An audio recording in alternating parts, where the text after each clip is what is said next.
right, hello wine drinking people. Time for more of what I've had to drink yesterday. Always one of the events I look forward to is the Quintarelli / Del Forno tasting. Every year we do one or the other.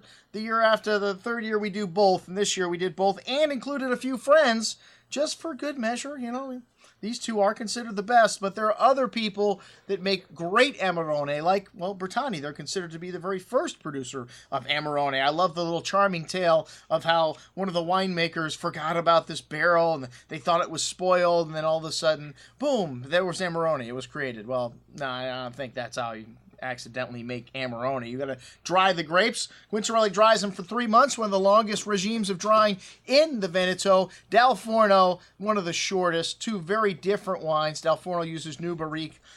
Quintarelli uses all old barrique, large format Slovenian oaks. So very different. And then you have Bertani, which is more of a classic producer. This 67, a great vintage. And this is the best I think I've ever had a bottle of 67 Bertani Amarone. Wow, it had this lovely dried cherry, smoky, meaty notes to the nose. That clay-like Play-Doh minerality you get showing through, and a lovely, silky, smooth texture. This wine just drinking so beautifully right now. Had a lot of fruit, still very much alive, wonderfully balanced, and it did get at least one vote for Wine of the Night. Most excellent juice, I thought, as was the 74 Quintarelli Reserva. I just got this bottle, and hey, when I get a great bottle like this, the first thing I want to do is drink it, share it with some friends, so we put it on the calendar to drink this year at our Quintarelli Del Forno event. Sweet herbs, dark cocoa, still very much alive as well. That lovely Play-Doh-like minerality showing through the dark, the dried meats and dark spices.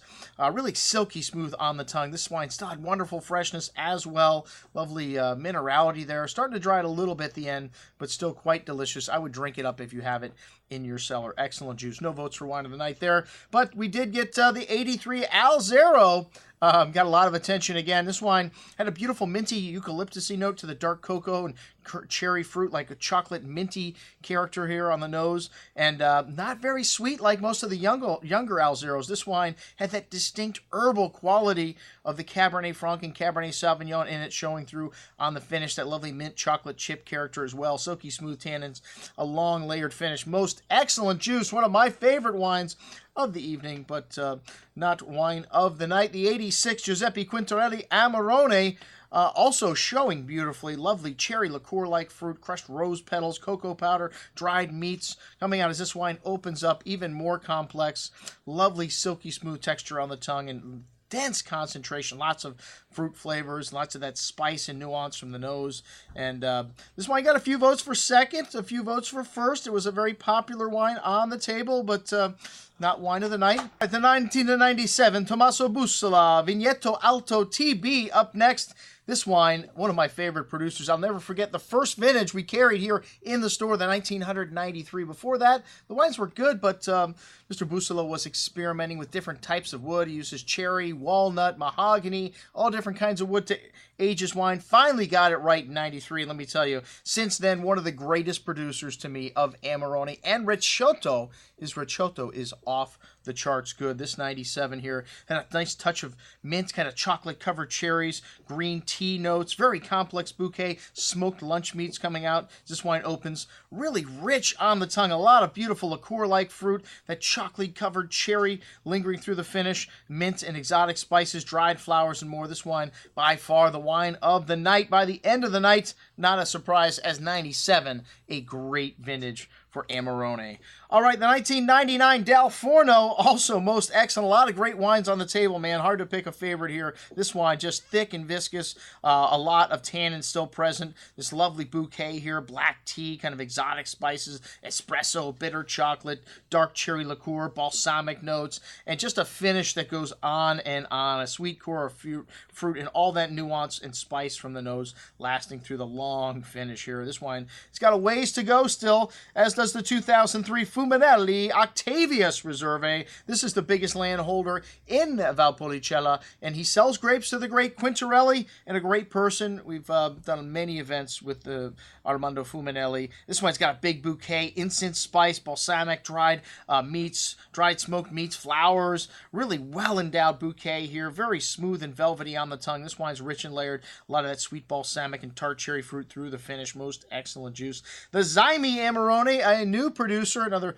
disciple of Quintarelli. This wine, lovely dark cherry fruit. The 03 vintage, very showy. A lot of mocha, smoked lunch meat, dried flowers, really complex. Again, really lovely, silky, smooth texture on the tongue. This wine's got a long finish. The 2004 Quintarelli, hey, we've got some of this to sell, actually. We've got the largest collection of Quintarelli in the store right now that we have had for a long time. That lovely green tea, clay, and mineral notes, dark plum on the nose, lovely complexity, dried flowers, kind of a potpourri of different herbs and spices here. This wine's big on the palate. You know, the Quintarelli's wines, alcoholic, a lot of them 16% and higher, but still have lovely balance, lovely freshness to these wines. This 2004, drinking beautifully. Doesn't need time. I like Amarone when they're released. Quintarelli releases his later than anybody else. 2006 is the current release of Amarone. Hey, the 2009 Del Forno also, even though it's a youngster, this wine drinking beautifully. When you dry the grapes,